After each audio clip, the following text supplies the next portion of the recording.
Olá, boa tarde a todos e a todas. Meu nome é Leonardo Biagi, eu sou nutricionista e eu fiquei responsável em falar sobre a compulsão alimentar e a relação com a cardiologia, né? Então, qual que é o impacto da compulsão alimentar na saúde cardiovascular? Para começar, eu gostaria de trazer uma descrição breve sobre o transtorno de compulsão alimentar. Então, a colega Andressa, né, ela falou sobre a bulimia nervosa e tem algumas diferenças entre a bulimia nervosa e o transtorno de compulsão alimentar. Quando a gente fala de transtorno de compulsão alimentar, ele é caracterizado pelos episódios de compulsão alimentar, mas além disso, para ele ser considerado um transtorno, ele precisa estar associado com 3 ou mais fatores que eu vou falar a seguir. É só para enfatizar que esse descritivo, né, esses critérios, eles podem ser encontrados no DSM-5, que é um manual diagnóstico de transtornos alimentares. Tá? Então, além desse episódio de compulsão alimentar, é necessário que esse paciente apresente ou um comer muito rápido, né, comparado com o normal, e daqui a pouco a gente vai falar o que é esse normal, né? Comer até se sentir muito estufado, então uma saciedade que é desconfortável, comer uma grande quantidade, né, de alimento na ausência de fome física, né? Comer sozinho pela vergonha. E também um outro fator que pode ser considerado é quando esse indivíduo, após um episódio, né, de compulsão alimentar, ele sente repulsa ou aversão de si mesmo por conta daquela quantidade que foi ingerida. Tá? Então essa é uma forma de classificar o transtorno de compulsão alimentar. Além disso, nesse material é enfatizado para que seja considerado um transtorno de compulsão alimentar, esse indivíduo, esse sujeito, ele tem que apresentar, né, esse episódio, em média, pelo menos uma vez por semana durante um período de 3 meses. Né? E até antes eu falei para vocês sobre o normal. Né? O que é o normal? Esse normal ele vai depender muito da frequência, da intensidade, da duração desse episódio em comparação a outras pessoas no mesmo tipo de contexto. Né? Então, é muito importante, quando a gente fala de transtorno alimentar e transtorno de compulsão alimentar, mais especificamente, avaliar esse contexto que esse episódio de compulsão alimentar ocorreu. Também gostaria de destacar que quando a gente fala de compulsão alimentar, ele não está associado só a um tipo de alimento, né? Então pode ser vários tipos de alimentos, vai depender da quantidade e vai depender também dessa frequência. E diferentemente, né, na bulimia nervosa, no transtorno de compulsão alimentar não tem mecanismos compensatórios, né, como forma de tentar compensar aquela alta ingestão calórica. Então não tem, por exemplo, atividades físicas extenuantes ou uso de laxante, diurético, que são algumas estratégias que são adotadas como mecanismo de compensação. Tá? Além disso, eu gostaria de destacar para vocês que normalmente uma pessoa que possui esse diagnóstico de transtorno de compulsão alimentar vai ter algumas consequências, que são consequências mais agudas, mais imediatas, mas também outras consequências que a gente chama, né, de médio a longo prazo.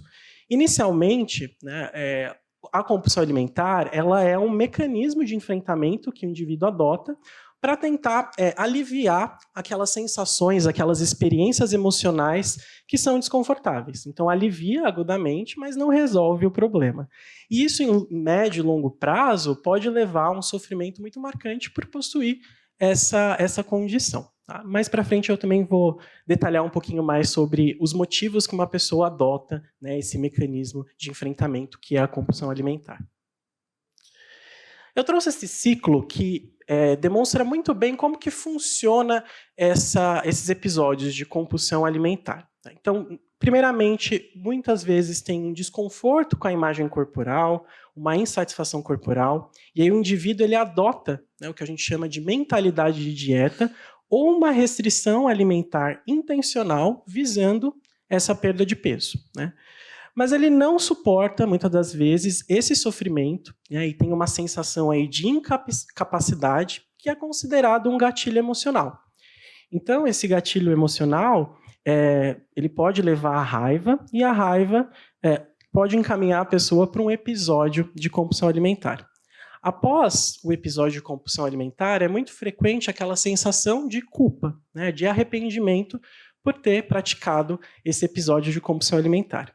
E aí isso só aumenta, só intensifica, né, essa sensação de incapacidade que leva esse indivíduo a comer, né, muitas vezes sem controle, para tentar se confortar daquela experiência emocional negativa, que é um outro gatilho emocional e que leva ao desconforto da imagem corporal. Então nós, como nutricionistas que vamos trabalhar, né, com transtornos alimentares e transtorno de compulsão alimentar, a gente tem que atuar interrompendo esse ciclo, né? E ao longo da apresentação eu vou dar dicas, conselhos de como que a gente pode fazer essa quebra desse ciclo da compulsão alimentar.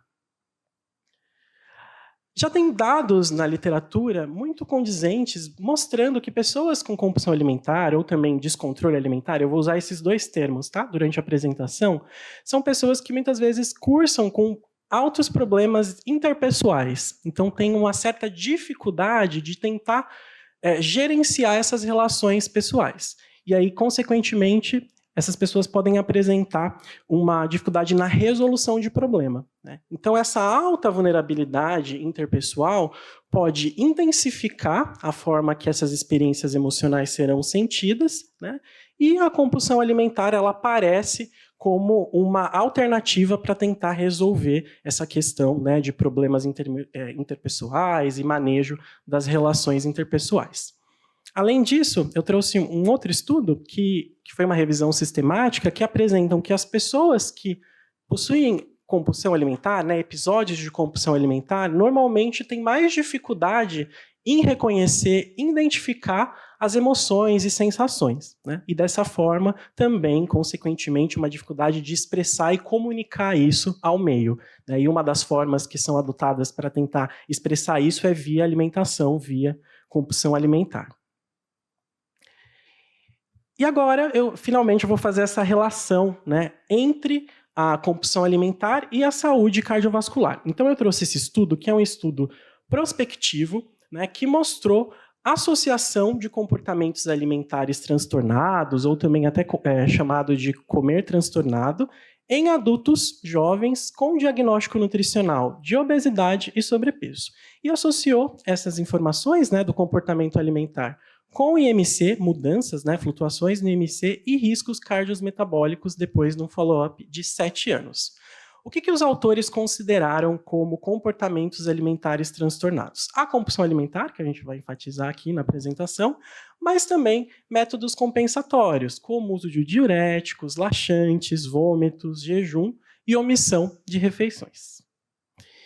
Então foi um estudo de coorte, um estudo, né, longitudinal, com follow-up de 7 anos, com um N bem significativo, com quase 6 mil indivíduos, e envolveu, lá no começo do estudo, adolescentes estadunidenses, né, de ambos os sexos, que foram acompanhados até a fase adulta. Então, um dos critérios de inclusão foram esses adultos jovens, nessa faixa etária de 20 a 39 anos, com diagnóstico nutricional de obesidade e sobrepeso. Quais foram os principais achados, os principais resultados dessa pesquisa? Então, aqueles indivíduos que tinham diagnóstico de sobrepeso e obesidade e tinham esse CAT, comportamento alimentar transtornado, tiveram um MC maior quando comparado com aqueles que não tinham um comportamento alimentar transtornado lá no baseline, tá? Tanto em homens e mulheres. Eles também notaram que as mulheres, isso é bem condizente com a literatura, né, elas adotam mais esses comportamentos alimentares transtornados. E aí, N razões porque isso é mais prevalente em mulheres. E nessa tabela eu demonstro a relação da compulsão alimentar e a dislipidemia, né? Até a Andressa, ela trouxe um resultado falando dessa relação da dislipidemia em mulheres. E nesse estudo eu apresento essa relação da compulsão alimentar em homens. Então, nesse estudo prospectivo, foi possível identificar que homens que tinham compulsão alimentar lá no baseline, depois no follow-up, tiveram uma maior incidência de dislipidemia, né? Então, essa relação entre compulsão alimentar e alterações nos lipídios sanguíneos. Um outro estudo bastante interessante associou também esse padrão de alimentação mais transtornada e o risco cardiometabólico em latinos, né, que viviam lá nos Estados Unidos. Então, foi um estudo de delineamento transversal, teve um NA de 602 participantes, também homens e mulheres, nessa faixa etária de 21 a 84 anos, e foram utilizadas escalas para avaliar o comportamento alimentar. E uma delas é a escala dos 3 fatores da alimentação, número 18. E a obesidade foi avaliada pelo IMC e pela circunferência abdominal. Além disso, os autores eles levantaram diagnósticos, né, como hipertensão, diabetes e dislipidemia. E o que eles observaram? Aqueles pacientes que tinham uma alimentação do tipo mais emocional, ou também como a gente chama de comer emocional, tinham uma maior associação com obesidade, obesidade central e dislipidemia e hipertensão. E aqueles pacientes com esse comportamento alimentar de descontrole alimentar, de compulsão alimentar, teve uma associação muito grande com obesidade e a obesidade central também. E uma das justificativas, né, apresentadas pelos autores é que o estresse corporal, né, o estresse biológico corporal, pode aumentar essa necessidade, esse desejo por alimentos mais palatáveis, que normalmente são alimentos ultraprocessados, ricos em açúcares e em sal, e dessa forma aumentar a ingestão calórica, aumentar a ingestão de sódio, açúcares e colaborar para uma maior deposição, né, acúmulo de tecido adiposo na região abdominal e, consequentemente, também promover aí ganho de peso e aumento do IMC. E agora eu vou apresentar para vocês um estudo que foi desenvolvido no ambulatório de nutrição clínica lá do Instituto Dante Pazzanese. A gente teve esse objetivo de estudar qual que é a relação dos tipos de comportamento alimentar com adesão ao tratamento nutricional. Então, nós utilizamos a escala dos 3 fatores da alimentação, a versão 21, que inclusive foi validada pela doutora Lara Natassi, né, na dissertação dela de mestrado, e nós aplicamos essa escala e associamos com a adesão ao tratamento proposto da instituição. Foi um estudo transversal, então nós avaliamos esses pacientes somente em um momento, com N aí de 100 indivíduos que tinham esse diagnóstico de obesidade, e era um ambulatório específico, né, para esses pacientes. Utilizamos a escala dos 3 fatores da alimentação, e a adesão ao tratamento proposto na instituição é utilizado um instrumento que vai mensurar o quanto esse paciente é aderente ou não ao tratamento. E esse instrumento ele foi desenvolvido com as principais, né, baseado nas principais diretrizes de doenças crônicas. E aí eu vou destacar aqui nos dados descritivos, né, somente essa questão do histórico de dietas e adesão ao tratamento, né, mas vocês podem notar que na amostra foi uma amostra mais prevalente com mulheres, né, e aí, em relação ao histórico de dietas, 71% dos pacientes apresentavam histórico de dietas restritivas. E somente 25% desses pacientes tinham uma boa adesão ao tratamento nutricional, baseado por essa ferramenta, né, que nós chamamos lá na instituição de metas do cuidado. Em relação aos tipos de comportamento alimentar, a restrição cognitiva foi o tipo de comportamento alimentar mais prevalente nessa amostra, seguida do descontrole alimentar e depois da alimentação emocional. E o que foi interessante, e algo novo para a gente, que a restrição cognitiva, esse tipo de restrição alimentar, ele não foi associado com a alimentação emocional e com descontrole alimentar, o que é algo bem diferente do que já tem disponível na literatura. E já a alimentação emocional e o descontrole alimentar, eles foram correlacionados positivamente, também já condizente com dados publicados na literatura. E nós temos uma possível explicação por conta de não encontrar essa relação da restrição cognitiva e o descontrole alimentar. Esses pacientes eles foram avaliados somente em um momento e no início do tratamento. E é protocolo da instituição eles receberem uma prescrição dietética que, de certa forma, estimula a restrição alimentar. Por isso que, inicialmente, encontramos mais uma restrição cognitiva e não encontramos tanto os outros tipos de comportamentos alimentares e, principalmente, não encontramos essa relação. Talvez, se esse estudo fosse um estudo prospectivo, que a gente olhasse em outro momento, a gente poderia encontrar essa relação entre restrição cognitiva e descontrole alimentar. Esse outro estudo ele investigou a relação, né, de estados emocionais, como depressão, ansiedade, e a compulsão alimentar em homens com diagnóstico de obesidade e com doença cardiovascular. Foi um N pequeno, né, de quase 70 homens, com essa idade de 36 a 74 anos, e que apresentavam um IMC, né, superior a 30 quilos por metro quadrado. E esses pacientes eles foram avaliados em diferentes momentos, né? Primeiro foi durante a hospitalização, e depois, depois de 6 a 17 meses, para verificar como que ficou o estado nutricional, como que ficou o peso e o estado psicológico.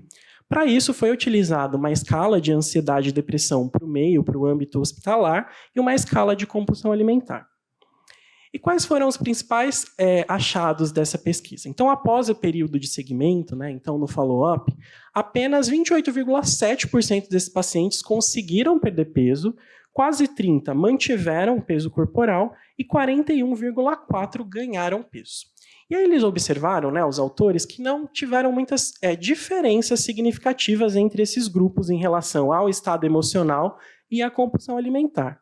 No entanto, né, aqueles pacientes que ganharam peso e apresentaram mais compulsão alimentar lá no baseline, depois no follow-up eles tendiam a ter um estado mais depressivo e ansioso. E, ao final desse artigo, os autores eles enfatizam essa importância de nós, né, profissionais que trabalhamos com a prevenção cardiovascular e até, se for o caso, o tratamento para perda de peso, considerar, né, os problemas psicológicos. Claro, nós como nutricionistas não vamos fazer psicoterapia, mas nós precisamos identificar e fazer o encaminhamento apropriado.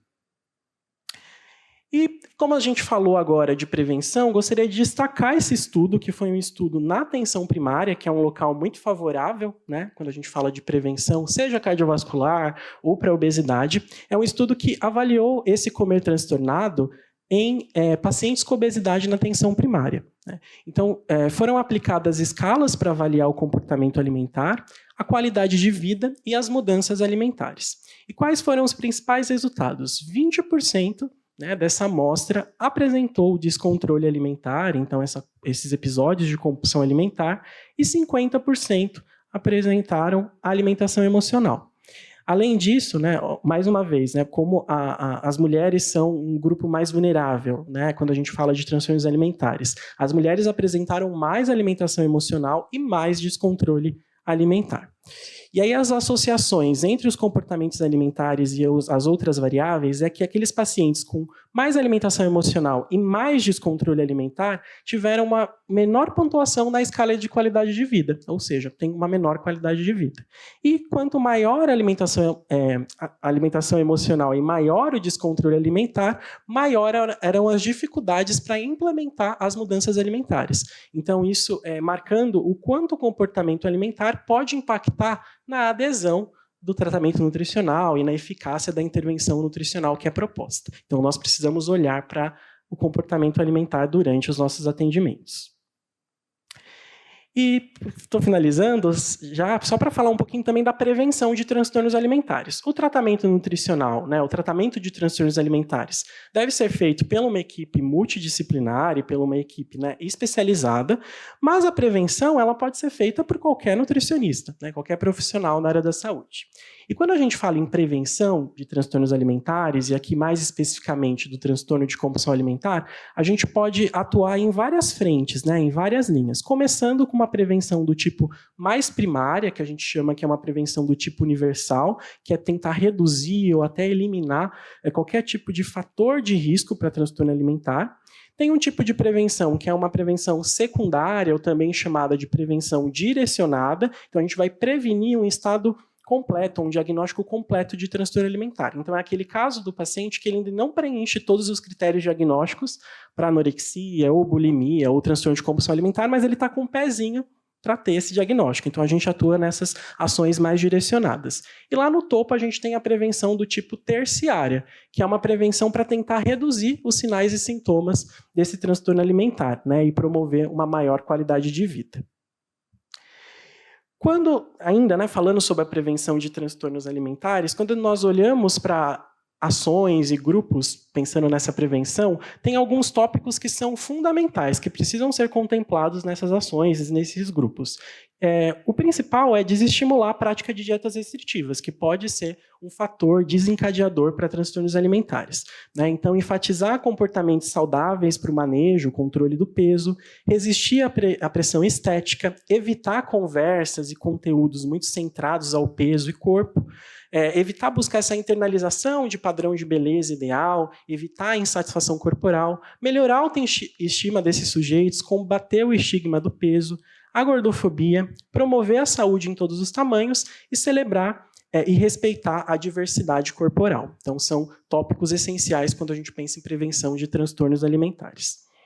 O tratamento, nós não teremos tempo aqui para falar profundamente sobre o tratamento nutricional no transtorno de compulsão alimentar, mas gostaria de destacar aqui o que é feito, os princípios desse tratamento nutricional. O primeiro é tentar organizar essa estrutura alimentar, uma vez que a rotina alimentar está muito caótica, então o objetivo é tentar organizar essas refeições, estimular fortemente o fracionamento e evitar o jejum prolongado, uma vez que nós vimos que a restrição alimentar pode ser um gatilho para episódios de compulsão alimentar, tentar atuar nesses períodos que a pessoa tenta realizar essa restrição alimentar, entender o porquê ela quer adotar essa restrição alimentar. E é muito comum em transtornos alimentares um medo, que a gente diria até um medo irracional e patológico em relação a alguns determinados alimentos, que são os alimentos do tipo proibidos. Então, aos poucos, de forma gradativa, incluir esses alimentos na rotina alimentar. E só para fechar, eu trouxe um estudo que fala sobre um modelo de tratamento que é muito promissor para o tratamento de transtornos alimentares e principalmente aqui o transtorno de compulsão alimentar, que é o comer intuitivo. Então, esse estudo prospectivo, ele avaliou a associação do comer intuitivo com a saúde psicológica e com comportamentos alimentares transtornados.